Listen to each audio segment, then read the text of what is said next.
Hi అండి. నమస్తే అండి అందరికీ. ఈరోజైతే మన కిచెన్లోని మా రాజుల పెళ్ళిళ్ళలో స్పెషల్గా తయారు చేసి ఈ బంగాళదుంప పెరుగు చూద్దాం. ఇది దీని టేస్ట్ అండి చాలా అల్టిమేట్గా ఉంటుందండి. ఎప్పుడు ట్రై చేయకపోతే ఒక్కసారి చాలా సింపుల్గా చెప్పాను, ఒకసారి ట్రై చేసి చూడండి. ఇలా బంగాళదుంపని పెద్ద పెద్ద క్యూబ్స్గా కట్ చేసుకోవాలండి. అవి పావు కేజీ బంగాళదుంపలు తీసుకున్నాను. దానికోసం 3 ఉల్లిపాయలు మీడియం సైజువి, కొంచెం కరివేపాకు, 2-3 ఎండుమిరపకాయలు, అలాగే ఒక పెద్ద ఆనియను, కొంచెం సోపు, 4 యాలకులు, 4 లవంగాలు, చిన్న దాక్షిణ చెక్క ముక్క, 3-4 ఎండుమిరపకాయలు, అలాగే చిన్న అల్లం ముక్క, 3-4 వెల్లుల్లిపాయలు, ఒక నిమ్మకాయ, ఒక కప్పు నిండా పుల్లటి పెరుగు, ఒక స్పూన్ శనగపిండి తీసుకోవాలండి. కావాల్సిన పదార్థాలు అయితే ఇవేనండి. తీసుకొని ఇప్పుడు పెరుగులోకి నిమ్మరసం పిండుకోవాలి. పెరుగు పుల్లగా ఉంటేనే బాగుంటుందండి. ఒకవేళ పెరుగు చప్పగా ఉన్నదనుకోండి, నిమ్మకాయ పిండుకోండి. ఇప్పుడు నా పెరుగు కొంచెం తీపిగా ఉంది, అందుకు నిమ్మకాయ పిండాను. దీన్ని ఒక మిక్సింగ్ బౌల్లోకి తీసుకొని విస్కర్ తోటి ఉండలు లేకుండా చక్కగా కలుపుకోండి. కలుపుకున్న తర్వాత శనగపిండి కూడా వేసుకొని, ఇప్పుడు మనం పెరుగు ఏ కప్పుతో తీసుకుని దాంతో కప్పు నీళ్ళు పోసుకొని చక్కగా శనగపిండిలోని ఏమీ ఉండలు లేకుండా చక్కగా బాగా కలుపుకొని పక్కన పెట్టుకుందాం.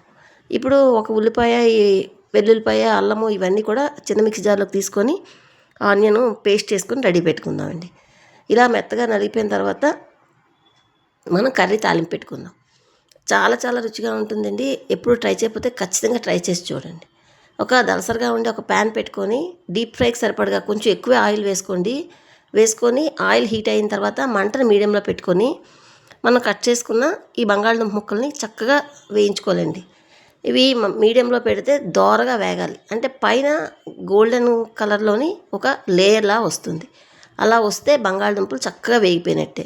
మనం పెద్ద మంటలో పెట్టి వేయించామనుకోండి, లోపల పిండి పిండిగా ఉండి కూర తినేటప్పుడు రుచిగా ఉండదు.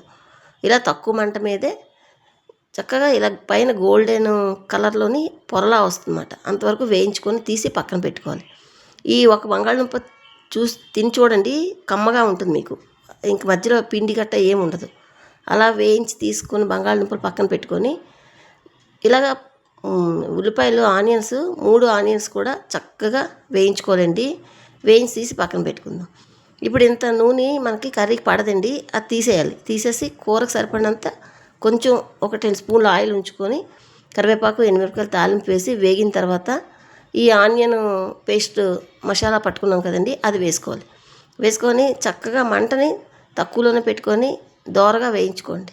ఇలా దగ్గరగా ఉల్లి అంతా బాగా వేగిపోయిన తర్వాత కొంచెం పసుపు, అలాగే రుచికి సరిపడగా ఉప్పు వేసుకోండి.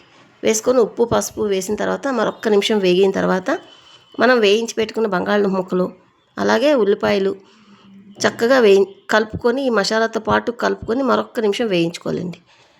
ఇలా వేగిపోయింది కదా, దగ్గరగా వేగిపోయింది. చాలా తక్కువ ఆనియన్ పేస్ట్ వేసుకోవాలండి, ఎక్కువ వేయొద్దు. ఇలాగా చక్కగా వేగిపోయిన తర్వాత మనం ఒక చిన్న గ్లాసులు వాటర్ పోసుకొని అంతా బాగా కలిసేటట్టు కలుపుకొని మూత పెట్టేయండి. మూత పెట్టేసిన తర్వాత మంటను మీడియంలో పెట్టుకుంటే ఒక 5-6 నిమిషాలకి చక్కగా ఉడికిపోద్దండి. ఆనియన్ పేస్ట్ మాత్రం తక్కువ వేసుకోండి. ఎక్కువ వేసుకున్నారనుకోండి కూరకి రుచి తగ్గిపోతుందండి, తీపి వచ్చేస్తుంది. ఇలాగ కరెక్ట్గా దానికి పట్టుకునేటట్టుగా వేసుకోవాలి. అలా బంగాళదుంపలు, ఉల్లిపాయలు చక్కగా ఉడికిపోతాయండి. ఉడికిపోయిన తర్వాత మనం పెరుగు, శనగపిండి కలిపిన మిశ్రమాన్ని వేసుకొని మరొక 1/2 గ్లాసులు వాటర్ పోసుకొని అంతా బాగా కలిసేటట్టు కలుపుకోవాలి. దీంట్లో శనగపిండి మరీ ఎక్కువ వేసామనుకోండి తొందరగా ముద్దగా అయిపోతుంది, అప్పుడు కూర రుచిగా ఉండదు. సో శనగపిండి 1 స్పూనే వేసుకోండి. నేను పావు కేజీ బంగాళదుంపలకు చెప్తున్నాను. ఈ కొలతలు కరెక్ట్గా సరిపోతాయండి. ఇలా మూత పెడితే ఒక్క 5-6 నిమిషాలకి ఇలా ఉడుకుతుంది. దీన్ని అలా కలుపుకుంటూ ఉంటే మీకు క్రీమీ స్ట్రక్చర్ రావాలన్నమాట. ఇలా క్రీమీగా ఉడకాలి. అలా ఉడికితే మనకి 5-6 నిమిషాలకి అలా ఉడుకుద్దండి. శనగపిండి, పెరుగు కలిపిన మిశ్రమం ఎంత ఎక్కువగా ఉడికితే మనకి కూర అంత రుచిగా ఉంటుంది. ఈ జ్యూస్ ఉంది కదండి, ఈ గొజ్జు, ఇదే మనకి హైలైట్ మాట. ఇలా దగ్గరగా ఉడికిపోయింది కదా, ఇలా క్రీమీగా కనబడుతుంది కదా, ఇప్పుడు మనం స్టవ్ ఆఫ్ చేసుకుందాం. స్టవ్ ఆఫ్ చేసి కింద దించుకుందాం. మనం ఈ కూరలో ఎక్కడ కారం ఉపయోగించలేదండి. తాలింపులో 1-2 ఎండుమిరపకాయలు ఉపయోగించాము. అలాగే మిక్సీ పట్టుకునే ఆనియన్ పేస్ట్లో వేసాం కదా. కూర మంచిగా చూడడానికి ఇంపుగా ఉండడం కోసం 1 స్పూను కానీ 1/2 స్పూన్ ఆయిల్లోని కొంచెం కారం వేసి మాడిపోకుండా వెంటనే ఆఫ్ చేసి ఉడికించుకున్న బంగాళదుంప పెరుక్కూరలోకి వేసుకోండి. వేసుకుని ఇప్పుడు చక్కగా కలుపుకోండి. చూసారా ఎంత కలర్ఫుల్గా వచ్చిందో. తినేటప్పుడు కూడా అంతే రుచిగా ఉంటుందండి. చూడడానికి ఎంత బాగుందో తినేటప్పుడు కూడా అంతే రుచిగా ఉంటుంది.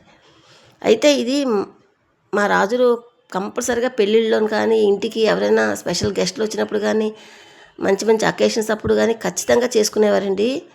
ఇప్పుడైతే క్యాటరింగ్ స్టైల్స్ వచ్చేసాయి కదా, ఈ కూర మా ఇంట్లో మాత్రం వండుకుంటున్నాం. ఫంక్షన్లో అయితే క్యాటరింగ్ వాళ్ళు ఏది తెస్తే అదే. కానీ ఖచ్చితంగా పెళ్ళిళ్ళలో మా చిన్నతనంలో మా పెళ్ళిళ్ళు అయినప్పుడు కంపల్సరీగా ఈ బంగాళదుంప పెరుక్కూర వడ్డించేవారండి. చూసారు కదా నా వీడియో, మీకు ఎలా అనిపించింది? నచ్చిందా అండి? నచ్చితే ఒక్క లైక్ చేయండి. రైసు, రోటీ, చపాతీ దేంట్లోకైనా సూపర్గా ఉండే బంగాళదుంప పెరుక్కూర.